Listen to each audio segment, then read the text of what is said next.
ರಾಜ್ಯ ಕಾಂಗ್ರೆಸ್ನಲ್ಲಿ ಕುರ್ಚಿ ಕದನ ಜೋರಾಗಿರುವ ಬೆನ್ನಲ್ಲೇ ಮತ್ತೊಬ್ಬ ಶ್ರೀಗಳು ಡಿಸಿಎಂ ಡಿಕೆ ಶಿವಕುಮಾರ್ ಅವರ ಬೆನ್ನಿಗೆ ನಿಂತಿದ್ದಾರೆ. ಡಿಸಿಎಂ ಡಿಕೆ ಶಿವಕುಮಾರ್ ಸಿಎಂ ಆಗ್ತಾರೆ ಅನ್ನುವಂತಹ ಮಾತುಗಳನ್ನಾಡಿದ್ದಾರೆ. 5 ವರ್ಷ ನಾನೇ ಸಿಎಂ ಅಂತ ಹೇಳಿ ಸಿದ್ದರಾಮಯ್ಯನವರು ಒಂದು ಕಡೆ ಹೇಳಿಕೆಯನ್ನು ಕೊಡ್ತಾ ಇದ್ದಾರೆ.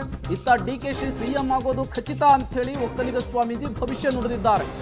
ಡಿಕೆಶಿ ಚುನಾವಣೆಯ ವೇಳೆ ಕಷ್ಟಪಟ್ಟು ಪಕ್ಷವನ್ನು ಮುನ್ನಡೆಸಿದ್ದಾರೆ. ನಾವು ಕೂಡ ಡಿಕೆಶಿ ಸಿಎಂ ಆಗಲಿ ಅಂತ ಹೇಳಿ ಬಯಸ್ತೇವೆ. ತಾಳ್ಮೆಯಿಂದ ಕಾಯ್ದು ಒಳ್ಳೆಯ ಸ್ಥಾನವನ್ನ ಪಡೆದುಕೊಳ್ತಾರೆ. ಡಿಕೆಶಿ ಹೈಕಮಾಂಡ್ ಅಪೇಕ್ಷೆಯ ಮೇರೆಗೆ ಅಧಿಕಾರವನ್ನ ಪಡೆದುಕೊಳ್ತಾರೆ.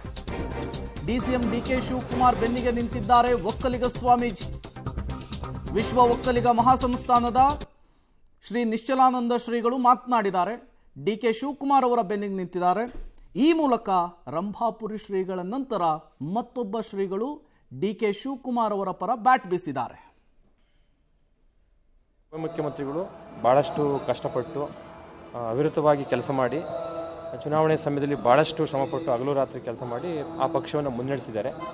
ಆ ಪಕ್ಷದ ಎಲ್ಲ ಹಿರಿಯರಿಗೂ ಕೂಡ ಅವರು ಕೂಡ ಒಮ್ಮೆ ಮುಖ್ಯಮಂತ್ರಿಗಳಾಗಬೇಕು ಅನ್ನೋದು ಹಂಬಲ ಇದ್ದೇ ಇರುತ್ತೆ.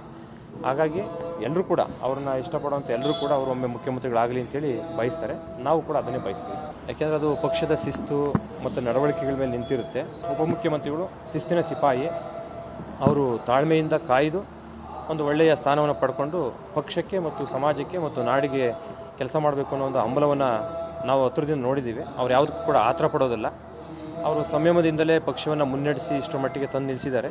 ಅದೇ ರೀತಿ ಸಂಯಮದಿಂದ ಅಧಿಕಾರವನ್ನು ಹೈಕಮಾಂಡ್ನ ಅಪೇಕ್ಷೆ ಮೇರೆಗೆ ಪಡ್ಕೊಂಡು ಮುಖ್ಯಮಂತ್ರಿಗಳಾಗಿ ಅವರು ಕೆಲಸವನ್ನು ಮಾಡೇ ಮಾಡ್ತಾರೆ. ಸಮುದಾಯವನ್ನು ಮನವಿ ಮಾಡಿಕೊಂಡಾಗ ಸಮುದಾಯ ಹೌದು ಒಬ್ಬ ಯುವ ಸಂಘಟಕನಿಗೆ ಒಳ್ಳೆಯ ಸಂಘಟನಾ ಚತುರನಿಗೆ ಮುಖ್ಯಮಂತ್ರಿ ಸ್ಥಾನ ಸಿಕ್ಕರೆ ರಾಜ್ಯಕ್ಕೆ ಒಳ್ಳೆಯದಾಗ್ಬೋದು, ಸಮುದಾಯಕ್ಕೂ ಕೂಡ ಒಳ್ಳೆಯದಾಗ್ಬೋದು. ಮತ್ತು ಸಮುದಾಯದಲ್ಲಿ ಅನೇಕ ಅತಿರಥ ಮಹಾರಥರು ಮುಖ್ಯಮಂತ್ರಿಗಳಾಗಿ ಈಗಾಗಲೇ ಒಳ್ಳೆಯ ಕೆಲಸಗಳನ್ನ ನಾಡಿಗೆ ಮಾಡಿದ್ದಾರೆ.